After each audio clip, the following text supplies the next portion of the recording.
Hello my friends, it's the Game Boy Geek here. Today, it's all about the dice and the hexes. You'll be drafting dice, filling in spaces on a hex grid, and attempting to both complete regions and create lines of identical numbers in order to maximize your score.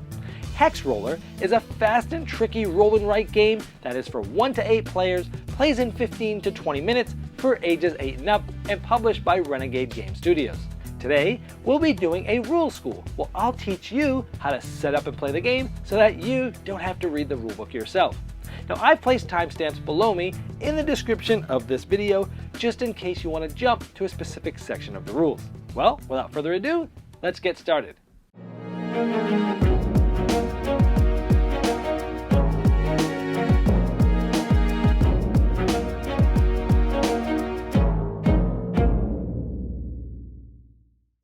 Hex Roller is a fast and tricky roll and write game for 1 to 8 players, where over the course of the rounds, players are going to be rolling dice and simultaneously selecting these and placing them in specific hexes on their own score sheet. They'll be scoring points for having the most of a certain number in each of these different areas. You'll also be scoring by trying to connect from printed number to printed number, the same number all the way through without hitting any other numbers. You'll also be scoring by sequential numbers that you've taken throughout the game, so it's not always good just to take the larger numbers. You'll be able to use powerful bonuses throughout the game, but if you don't use them, they'll be giving you points. Each pad of paper has 2 sides, which changes the length of the game, how many dice are used, and the layout.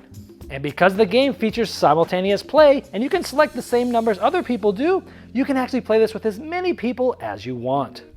To set up, each player is going to get their own sheet of paper. These are double-sided, there's slightly different layout, and there's a different amount of rounds depending on the side used. Everyone must play on the same side, but you can decide together which side to use. I recommend starting with this side. It has the little 8 in the bottom right that tells you how many dice are going to be used in this game. You're going to take all of the dice and put it in the middle of the table. And if you're using this side as recommended, you'll use all 8. If you're using the other side, you'll use 7 of the 8 die. It doesn't matter which color you use because the colors don't really mean anything. The object of the game is to have the most points, and you'll be getting those points in a myriad of different ways that I'll be going over throughout this video. The game is played over multiple rounds, either 6 or 7 rounds depending on which side of the paper you decided to use.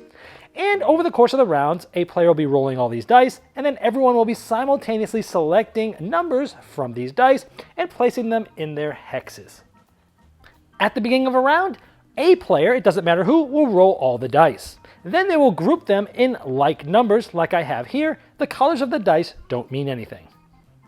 Then, simultaneously, each player can select a number and write that number an amount of times based upon the number of dice that are there with that number. For example, if I wanted to write down a 7, I could write down 3 7s because there are 3 of them. If I wanted to write down a 6, I'd only be able to write down 1 6 because there's only 1 of them there.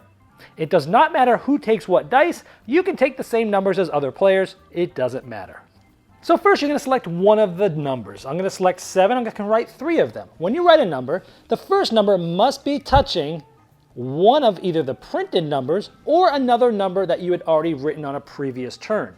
Then all subsequent numbers, I have 2 more to write, must touch the number that I just wrote. So I could put a 7 here or a 7 here because I placed my first one here. So I could say something like this. And then for my third one, let's say maybe I go like this because again it touches the number I just drew.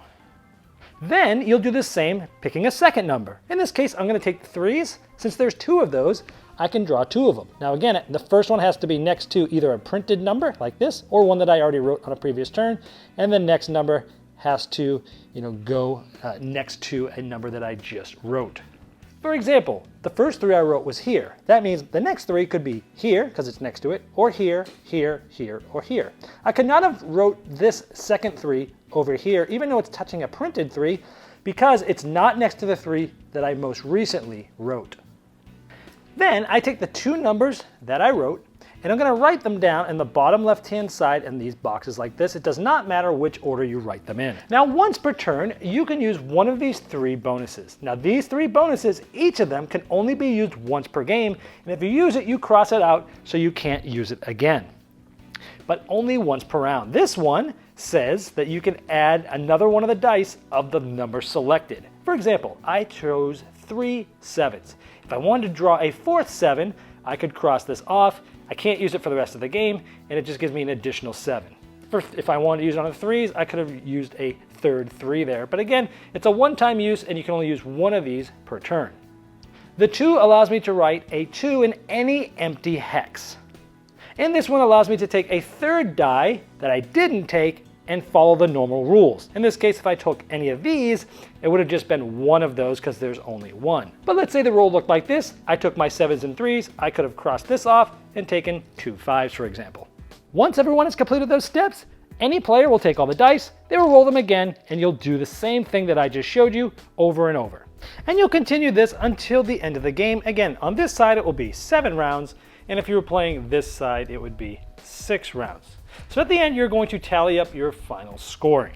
So here, we showed you earlier that each of these bonuses, if you use them, can do special things, but if you don't, they're 2 points apiece. I did not cross off any of these, so I got 6 points.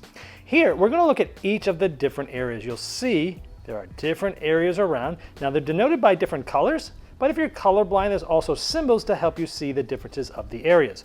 You look at each of these outer areas first, and any one that's completely filled in, like this one, you look at which number shows up the most frequently. Here we have 4 of the number 8s, and only 3 of the number 5s, so you get this number here, which is an 8.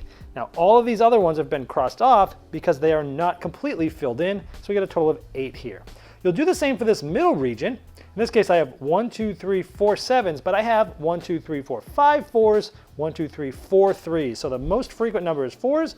We put that there, but the middle area gets doubled. Times 2 is 8. By the way, if you're ever tied between different numbers, the higher number is what's written.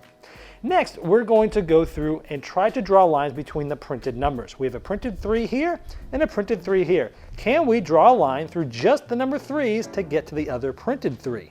We can. So for that, we get 3 points because the number's 3. We did it for the 4. We have this 4 here, we have this 4 here, and we are able to trace a line from hex to hex without changing the number from 4 to 4. So we're able to do that. We're also able to do it with the 7s. So from here, go all the way up like this, and we're able to trace to 7s. None of the other ones could we do it, so we cross those out. Now down here, we're trying to get a run of 3 through 8. If we have at least a 3, 4, 5, 6, 7, 8, we can get a full 8 points here. So how this works is in this top one here, which is the lighter gray box, we're gonna look in these numbers in sequence. We have a 3, we have a 4, we have a 5, we have a 6, a 7, and 8. Since we've done the entire sequence, we'll get the highest number of that sequence, in this case, which is 8. But on this dark gray box, we have a 3, we have a 4, we have a 5, but there's no 6. So we've broken the sequence. 5 is the largest in that sequence, so we get a 5. By the way, if you do not even have a single 3, you get 0 points. So we've added all these up, and we have 49 points, and whoever has the most is the winner. Well, I hope this helped you dive right into Hex Roller and get to the fun quicker than you normally would if you had to read the rulebook yourself. Now, if you have further questions about the rules, I placed a link below me in the description of this video, and that's the best place to ask them since I'll be notified, but so will Renegade Game Studios.